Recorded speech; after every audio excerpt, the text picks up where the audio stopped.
지난 2021년 미국 1위 자동차 기업인 제너럴 모터스 공장이 멈춰섰습니다.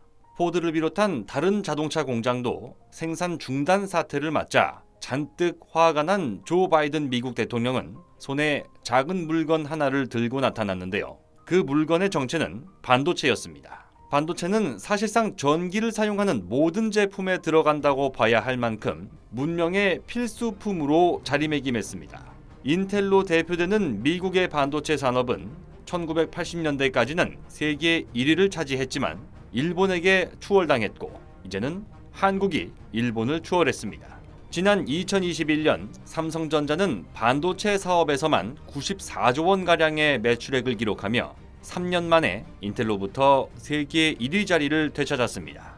전 세계 D램 반도체 시장의 70%를 삼성전자와 SK하이닉스가 차지하고 있습니다. 우리나라 반도체 산업의 특징은 메모리 시장에서 강점을 보이고 있다는 건데요. 반면 인텔은 비메모리 반도체에 특화된 기업입니다. 똑같이 반도체라고 부르지만 메모리와 비메모리는 그 성격이 완전히 다른데요. 메모리는 기억장치, 비메모리는 연산장치입니다.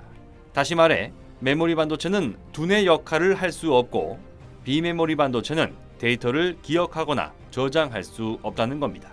그런데 2022년 들어 대한민국 반도체 기업이 메모리와 비메모리의 장벽을 허물어버린 제품을 잇따라 개발하는 데 성공했습니다. 삼성전자는 지난 1월 인메모리 방식의 반도체 기술을 세계 최초로 공개했습니다.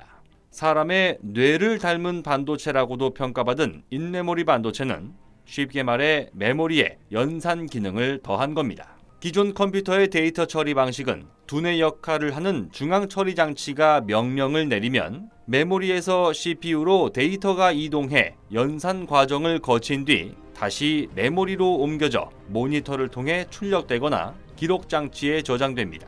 데이터가 이리저리 옮겨지는 과정에서 속도가 느려지는 것은 물론이고 불필요한 전력 소모량이 늘어날 수밖에 없습니다.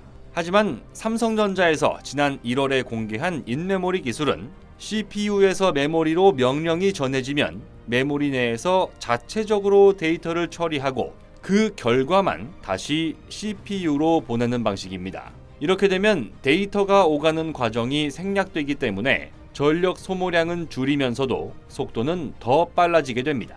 그런데 이에 질세라 SK하이닉스도 새로운 메모리 기술을 공개했습니다. SK하이닉스는 2월 16일 보도자료를 통해 차세대 지능형 메모리 반도체 PIM을 개발했다고 밝혔습니다.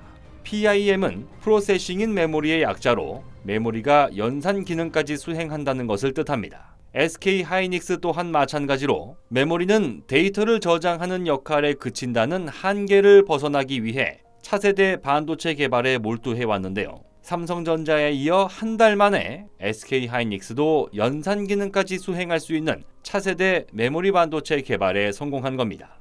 세계 메모리 반도체 1, 2위 기업을 넘어 비메모리까지 영역을 확장하는 과정에서 삼성전자와 SK하이닉스가 벌이는 기술 경쟁은 총만 들지 않았을 뿐 전쟁을 방불케 할 만큼 치열한데요. 당사자들은 피말리는 무한 경쟁 구도를 형성하고 있지만 그것은 결코 소모적인 경쟁이 아닙니다. 상대 기업을 짓밟는 것이 아니라 뛰어넘는 것을 목표로 삼았다면 그것은 서로의 발전을 독려하는 마중물이기 때문입니다. 그 덕분에 대한민국 반도체 산업도 계속해서 성장 가도를 달릴 수 있게 될 전망입니다. 곧 새로운 내용으로 다시 찾아뵙겠습니다. 좋아요 버튼과 구독 버튼을 눌러주시면 더 좋은 내용으로 보답하겠습니다. 감사합니다.